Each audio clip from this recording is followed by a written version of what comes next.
Hi, it's Andrew Ruffalo from the Android Central Forums. I'm going to do a quick, hopefully I can explain the difference between rooting and unlocking a bootloader and what you can do with an unlocked bootloader that most Android phones you would need to actually root before you can do. With the Galaxy Nexus and other Nexus phones, since you can unlock the bootloader and use the Fastboot commands, you don't actually need to root before installing a custom ROM or anything like that. So I have my Galaxy Nexus it's an LTE model. I haven't rooted it, and I'm just going to show my settings. I am on 4.0.4. I unlocked the bootloader the day I got the phone, so it hasn't really been an issue for me. It's real easy to do. In fact, I even created a little Gnex root that you can do all this stuff on. You can even root it this way. I'll provide the zip folder in the comments or in the description. I'll provide a link for that. So what I'm going to do is show you some commands using terminal on how you can even back up the phone without even rooting. You're going to need the recovery here. This is a touch-based clockwork mod recovery. I'm going to fire up terminal. And the other two things you have in here are Adb, which is Android Debugging Bridge, and Fastboot, which is the actual tools we'll need. You need Adb too to transfer files. These I made for someone else's super user APK and files to automatically have a rooted device with the stock build. I also provided instructions on how to do it using a Mac. But it's really not difficult. You can essentially just download any ROM you wanted to, put it on the internal memory on the Galaxy Nexus and flash this way if you wanted to. This is the way that I updated to 4.0.4 without having to root the device. Because you can boot into recovery without actually installing recovery, which is very, very nice. So what I'm going to do is I'm going to cd into this folder. So cd change directory, and you can just drag and drop if you wanted to. So I'm in the folder, if you can see right here, Gnex root. I need to reboot into the, right now the phone's just on. You can ADB reboot bootloader.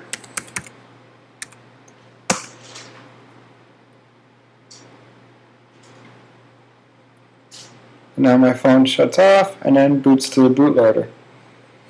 Now I have an unlocked bootloader. If you can see in the very last line, I have a very dirty screen, sorry ahead of time. It says lock state unlocked. Also, if you restart the phone, it'll show you that it's unlocked. It has the little lock on the bottom when the Google screen's on there. You'll need that before you can do any of these, because these are fastboot commands, which on a locked bootloader don't do anything.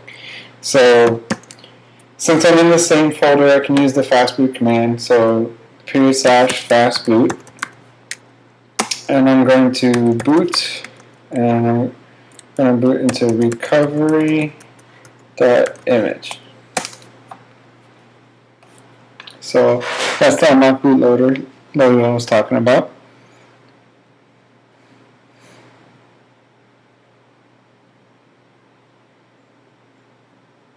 And now I'm in Touch Clockwork Mod Recovery Touch Edition, and I can install zips, I can wipe, I can back up. In fact, I can back up. Why don't I back up? Oops. Yeah. Backing up on an unrooted device. To create a file on my internal memory on this phone.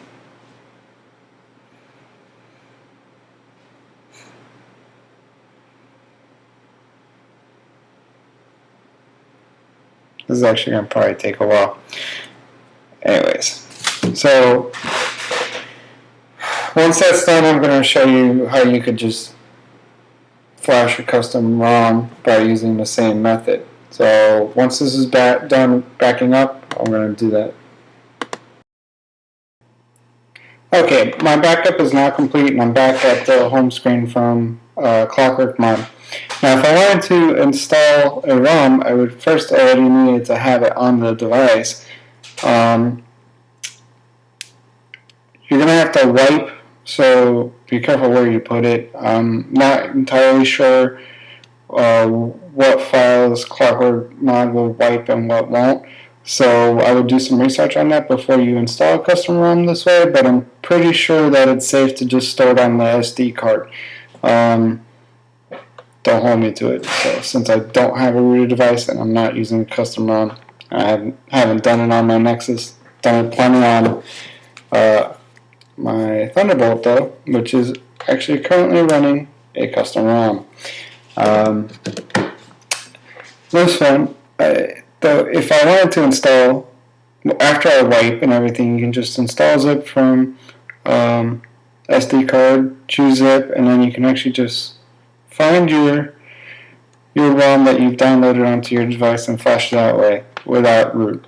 So essentially, if you're going to install a custom ROM, there really is no point in rooting before you do it, since just about every single custom ROM, including CyanogenMod 9, AOKP, all that stuff is going to have rooted or possible root options in there. Like Clockwork Mod 9 allows you to choose to root just by selecting an option in the settings, but by default it is not rooted.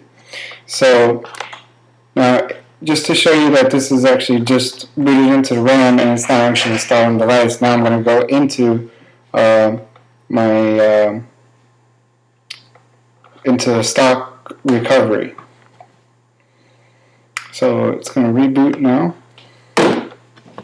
and I'm going to ADB reboot recovery. And once that's actually booted up, I'll hit enter.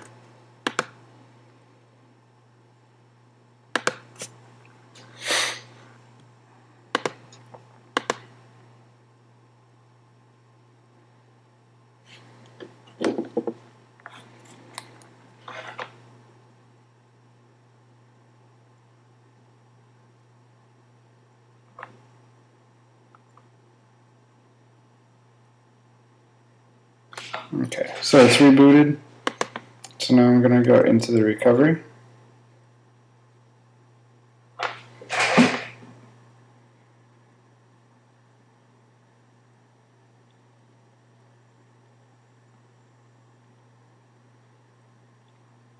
As you can see, that's the stock recovery. That is not Clockwork Mod.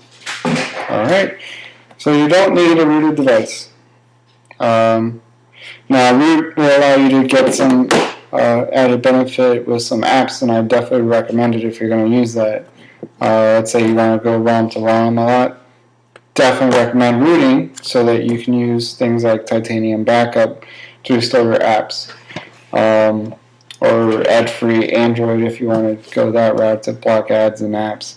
But it's not necessary in order to do ROMing on the Galaxy Nexus.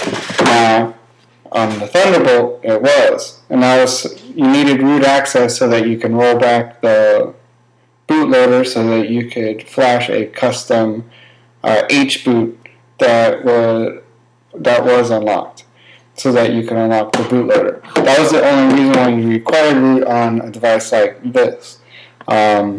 Most Samsung devices do not have a locked bootloader. I believe that is still currently true.